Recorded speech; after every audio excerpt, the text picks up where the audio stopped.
Economy. Understanding the gig economy in 5 minutes.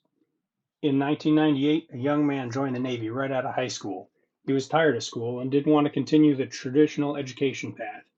He moved from coast to coast and back again over the next 23 years during his career on submarines. After retirement, he decided it was finally time to finish that traditional education and start using the GI Bill benefits to pay for school. To help make ends meet, he started working part time at Home Depot, and after about 6 months, an old Navy buddy was looking for some temporary help with commercial electrical lighting installations, so he started working for him. Just like that, he found himself in the gig economy. My name is Jason Krajewski, and I am that man. Let's see if I can help you understand the gig economy a little bit more in less than 5 minutes. In this presentation, we'll discuss the following topics. What is the gig economy?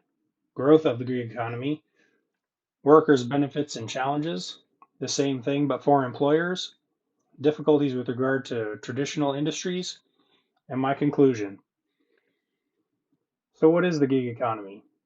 Back in the 1920s, jazz players started referring to paying jobs as gigs. That's what it is, short-term work or work that is a pay by task basis.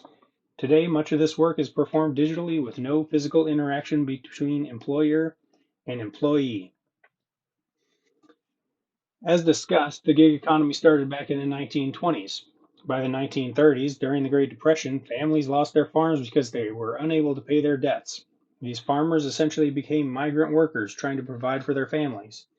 During the 1940s, the first temp staffing offices were opened.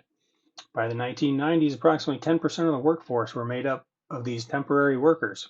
Late in the 1990s, the start of the digital age, more remote work becomes available, and by 2021, over a third of the workforce is part of the gig economy. Employee benefits. With short-term work, you can take jobs as necessary to work with your life schedule rather than wrapping your life schedule around your job.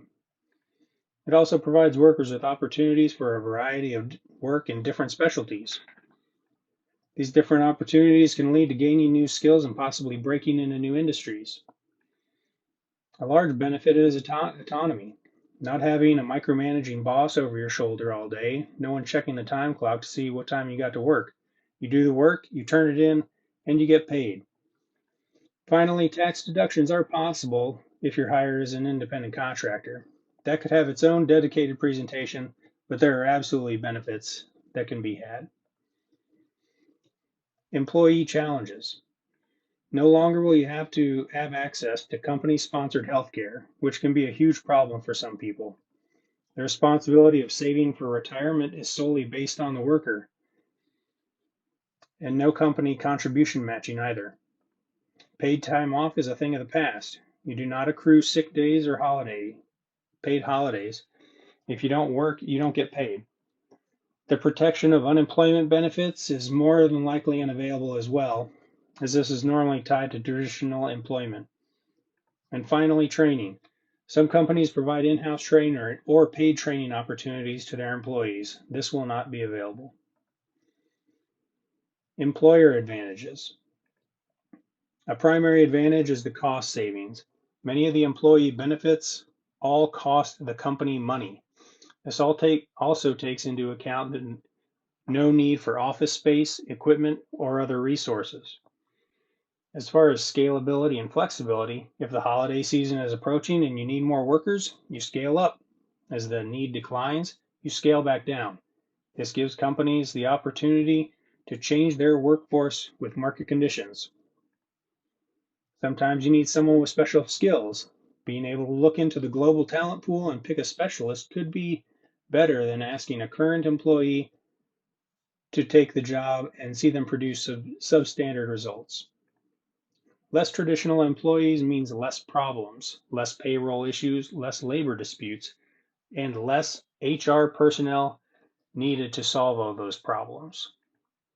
Finally, with the short-term work, companies are exposed to less risk than with a permanent hire. If someone doesn't perform, they don't get another gig, and the company can move on quickly. Employer difficulties. Gig workers can have varying level of skill, experience, and commitment.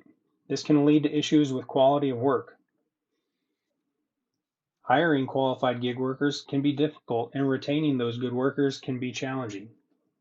The time required to train, onboard, and integrate the gig worker into your company can be an issue when you need work done now.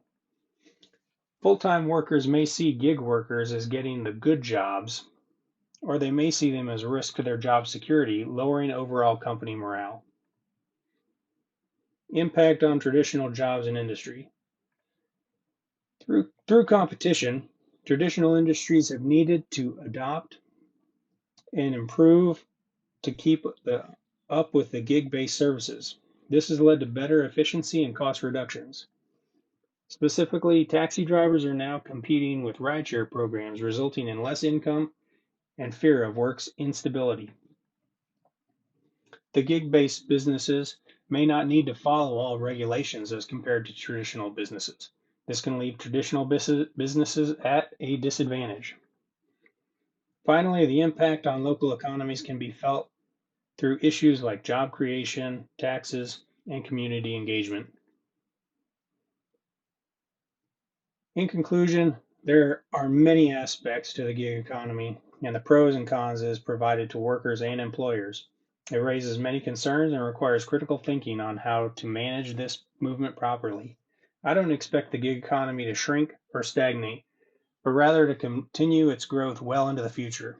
Thank you so much for your time and attention. My name is Jason Kraske. I'll see you next time.